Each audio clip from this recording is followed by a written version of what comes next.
göndərərsən. Arzunu çək, Raul, bir arzunu çəkməyə göndərsən. Təəssüratlarını bir neçə gündür bax, orada bir cəza çəkdi. Kimlərə təşəkkürüm var.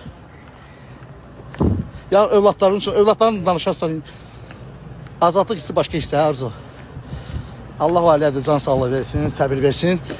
Siz də azadlığınız əbədi olsun. İnşallah məhkəmədə sevinən tərəfsiz olarsınız. Arzum və ilk xəbəri biz verdik, əziz izləyicilərim. Arzumla. Baxın. Arzum, izləyicilər səni hamı salamlayır. Bəli, ilk xəbər bizdəndir. İlk xəbəri mən verdim, dostlar. Raul, telefonu götürdün mənim telefonumu. Sən mənə video çək verdilər mənə. Qısa çək ki də gəlir. Qısa çək tezdən. Qısa çək tez. Təşəkkürlər. Eşq olsun.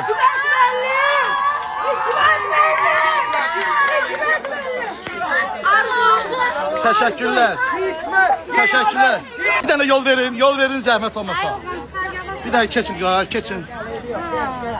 Ata geç qabağa. Bir dənə keçin də bura.